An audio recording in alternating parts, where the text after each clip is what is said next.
एक छोटे से शहर में आरव नाम का 8 साल का बच्चा रहता था। आरव बहुत होशियार था, लेकिन उसकी एक आदत थी। उसे हर चीज बहुत ज्यादा चाहिए होती थी। एक दिन स्कूल से घर लौटते समय उसे रास्ते में एक पुराना चमकता हुआ बैग मिला।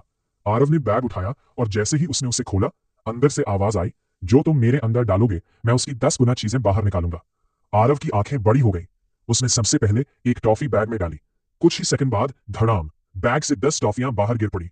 आरव खुशी से उछल पड़ा। फिर उसने एक पेंसिल डाली, 10 पेंसिलें। उसने एक रबर डाला, 10 रबर। अब तो आरव को मजा आने लगा। अगले दिन वह बैग स्कूल ले गया और दोस्तों को अपनी जादुई ताकत दिखाने लगा। धीरे धीरे आरव को लालच आने लगा। उसने सोचा, अगर मैं इसमें 1 रुपया डालूं तो 10 रुपए मिलेंगे। उसने एक सिक्का बैग में डाला। छन छन छन, 10 सिक्के बाहर आ गए। आरव बहुत खुश हुआ। अब उसने सोचा, अगर एक सिक्के से 10 मिलते हैं तो अगर मैं बहुत सारे सिक्के डाल दूं तो। उसने मुट्ठी भर सिक्के बैग में डाल दिए।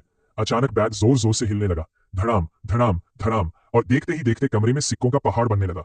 आरव चिल्लाया, बस बस रुक जाओ। लेकिन बैग नहीं रुका। सिक्के कमरे से निकलकर सीढ़ियों तक पहुंच गए। आरव घबरा गया। तभी उसे बैग की पहली बात याद आई, जो तुम मेरे अंदर डालोगे मैं उसकी 10 गुना चीजें बाहर निकालूंगा। आरव ने समझ लिया कि गलती उसकी थी। उसने लालच में जरूरत से ज्यादा चीजें डाल दी थी। आरव ने तुरंत सारे सिक्के वापस बैग में भरने शुरू किए। लेकिन बैग बोला, जादू का इस्तेमाल लालच के लिए करोगे तो जादू तुम्हारे लिए परेशानी बन जाएगा। आरव ने सिर झुका लिया। उसने वादा किया, अब मैं इस बैग का इस्तेमाल सिर्फ जरूरतमंद लोगों की मदद के लिए करूंगा। उस दिन से आरव ने बैग से जरूरत की चीजें बनाई और उन्हें गरीब बच्चों में बांटना शुरू कर दिया। और हैरानी की बात, जब भी आरव किसी की मदद करता, बैग पहले से भी ज्यादा चमकने लगता। मॉरल, लालच चाहे कितना भी छोटा क्यों ना हो, बड़ी परेशानी पैदा कर सकता है। जादू और ताकत का सही इस्तेमाल दूसरों की मदद करने में करना चाहिए।